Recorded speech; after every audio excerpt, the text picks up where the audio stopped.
Welcome to On the Couch with Lisa Sukdev. Our local government elections are just around the corner.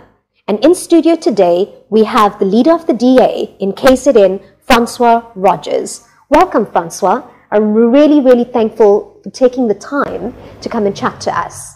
Won't you please tell our viewers a little bit about yourself? Good morning, Lisa, and thank you for the invite, and good morning to all your viewers. It's great to be here. My history has been politics for many years, but other than politics, I'm a businessman. I reside in Kokstad. I have two lovely daughters who are now out of the home and starting their own families. And I'm just passionate about our country, and I'm passionate about the people in our country, and I want to see a change in our country. Wonderful. So the objective of today, like I said, was we really want to give people insights into who they should vote for and why. Will you like to share with us very briefly what your party manifesto is? Well, you know, I think importantly, local government elections are the most important elections because it's where the rubber hits the road. It's where people feel the impact of poor governance. So whether it's water outages, whether it's electrical outages, whether it's sewer being spilled into the streets, whether it's potholes, those are the fundamentals of local government. And to the DA, that's what's the most important. And as the DA, we believe we need to get the small things right. And that is the small things that affect people on a daily basis. When your refuse is not being collected, when your stormwater drains overflow.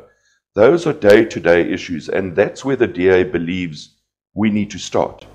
And we've got a clear track record of where we govern well, and the DA gets things done. And that would be our main focus, to make sure that the residents of eThekwini, no matter what ward you live in, that those basic irritations that drive people up the wall is actually dealt with. And in my travels throughout eThekwini, it's the same problems over and over. And they're not impossible problems. They're not impossible challenges. And if we have a focused group of councillors and a municipality that can address those issues, we'll be able to turn the city around. An important question for me is, how do you as a party plan to hold your councillors accountable to these deliverables? Well, let me take it a step just back slightly. When we look for councillors prior to this election, we have what's called an electoral college, where we look at all the applicants. We then go through a screening process, and we then identify what we believe is the cream of the crop that we then put into various wards, and they are then our candidates for the election. So we've already followed a process there.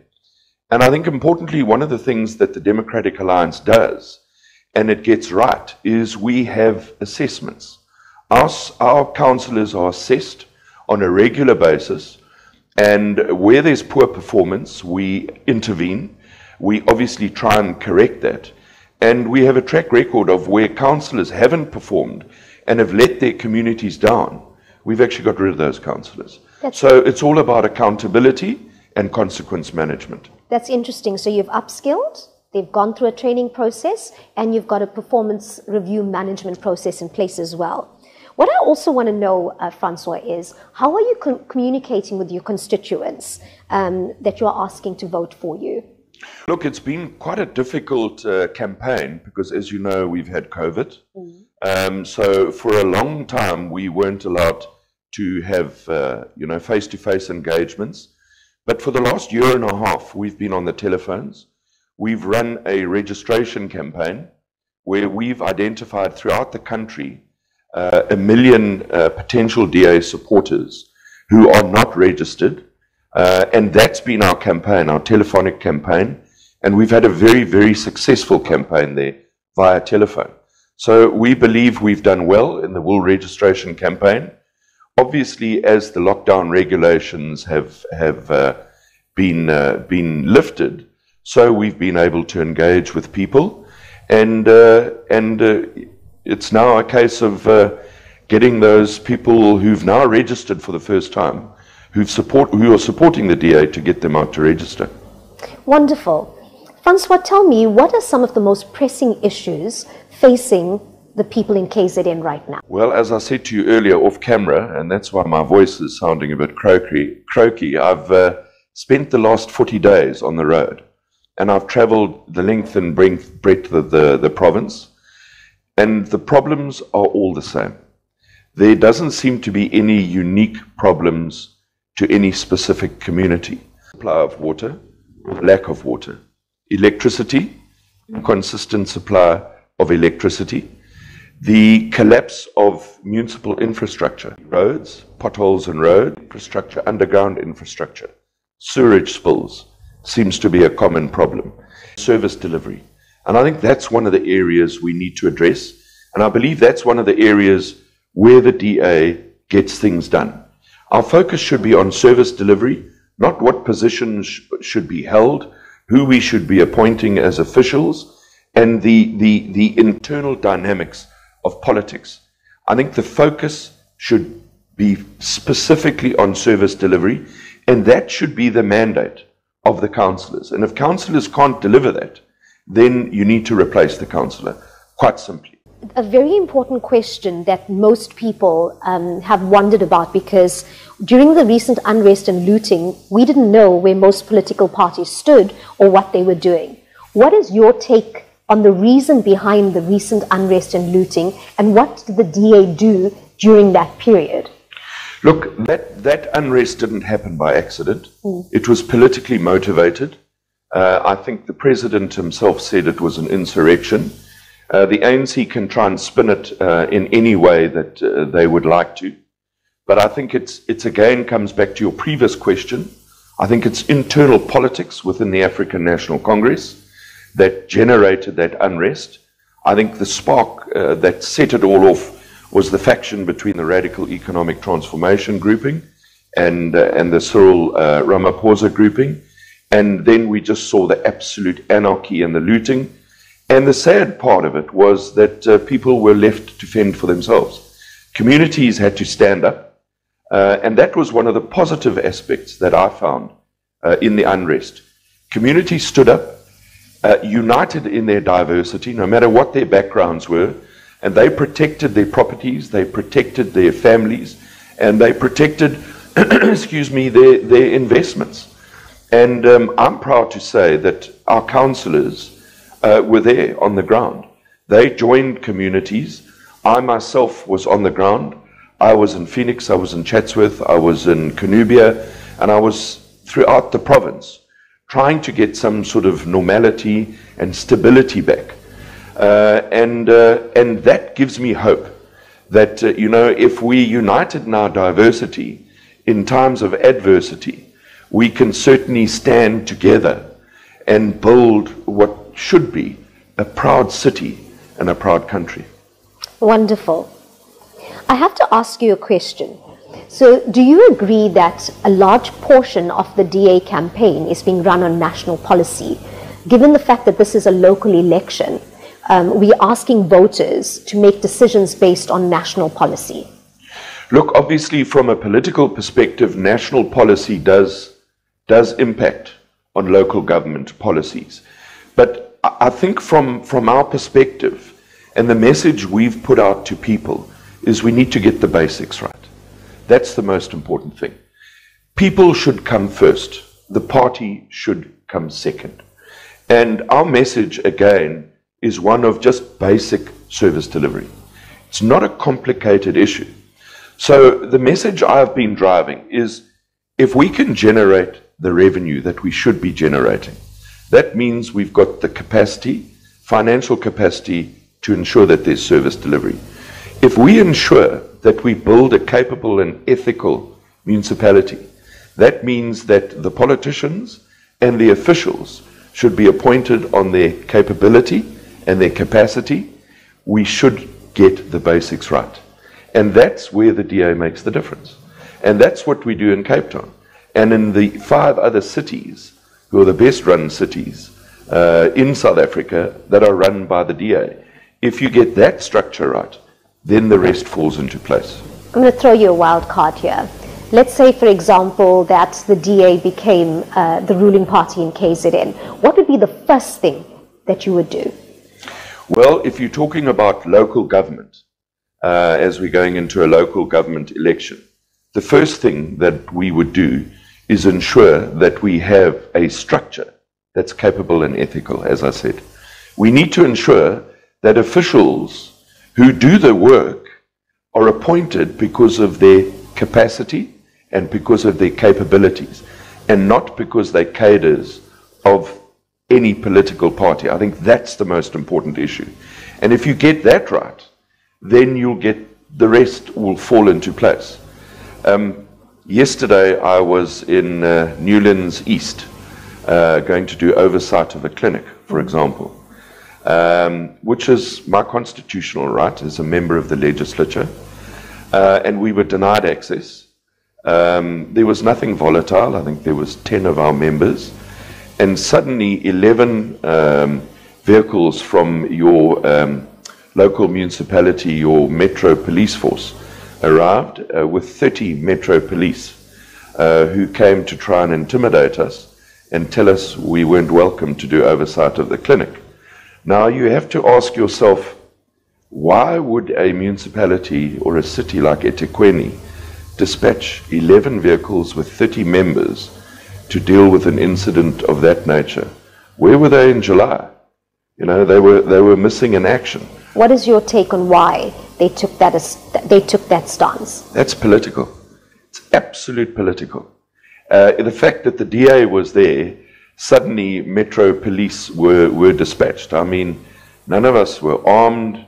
We were quite peaceful. We were trying to negotiate with the municipal staff, and yet this is the sort of the kickback and the threat that we got. But we're not intimidated. Certainly not. Quite why Mr. Middleton got a blood rush to his head and mobilized the force against us, you know, it just takes me back to my youth when I was into politics in the 70s and the 80s, you know, form of intimidation.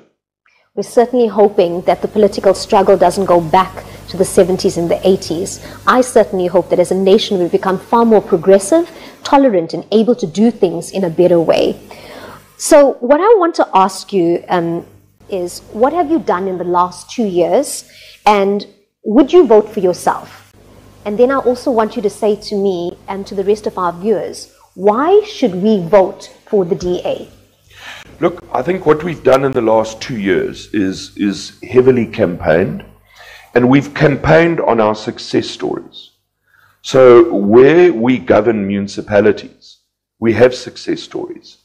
You know, we've taken municipalities. You can look at Midvaal, you can look at Cape Town and various others. We've taken previously run ANC municipalities. We've put together a blueprint on how to run local government. And we've certainly turned local government around where we govern. Now, we must also be realistic. We're not perfect as the DA. We do get things wrong. But let me tell you, we're a darn sight better than what I see the ANC running out, and particularly in a city like eThekwini. So that's been our message. We've also ensured that our councillors, whether they're PR councillors or whether they're ward councillors, that they're on the ground, that they're trying to assist the communities to the best of their abilities. But one must also realize, when you're a DA councillor in an ANC-run city like eThekwini, the ANC does everything in its power to destabilize a DA ward. And they destabilize it by not giving the councillor the particular resources to address the challenges that we're speaking about.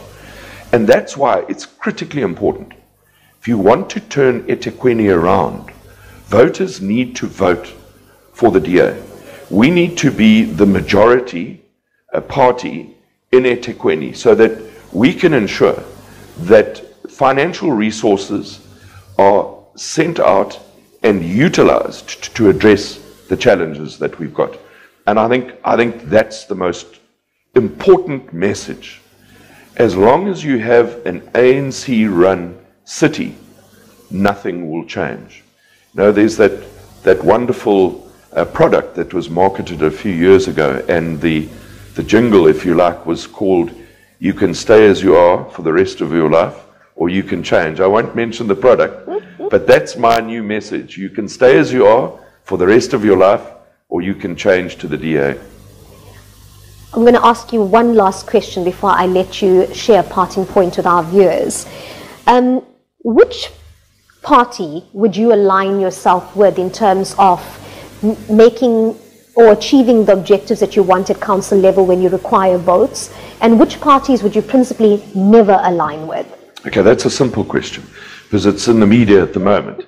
Let me make it quite clear that we will never go into coalition with the EFF. We burnt our fingers in Tshwane.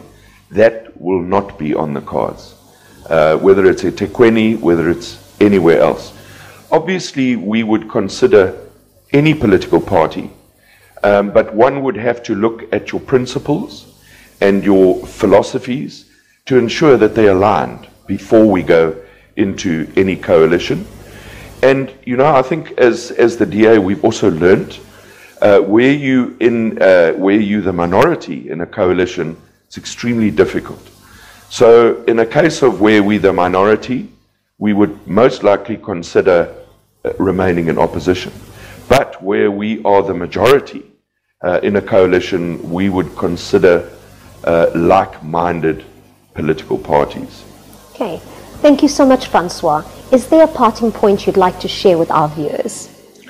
Yeah, I think my parting shot is, having travelled across the province and eThekwini for the last 40-odd days, it's just so sad to see that after 27 years of democracy, we've got people living in abject poverty. We've got people living in conditions that should have improved over 27 years. You know, if we're going to change our neighborhoods and our cities, then we need to look for a government that cares. Clearly, we don't have a government that cares, and its priorities are not focused on the community and its people. And I just urge all the voters and the residents of eThekwini and around KwaZulu-Natal to really think very carefully on the 1st of November as to where they're going to put their cross. If you want to continue on the trend that we're going, then you know your choice. But if you want change, give us 5 years. We've proved elsewhere that where we govern well. Give us the 5 years. Let us show you what we can do for you and for the residents of eThekwini. Thank you, Francois. Thank you for joining us on the couch with Lisa Sukdev, and we look forward to bringing you different party representatives to give you an opportunity to make an informed decision when you get to the polling stations on the 1st of November. Tune in tomorrow when you can listen to what Action SA's mayoral candidate Dr. Makosi Kosa has to say.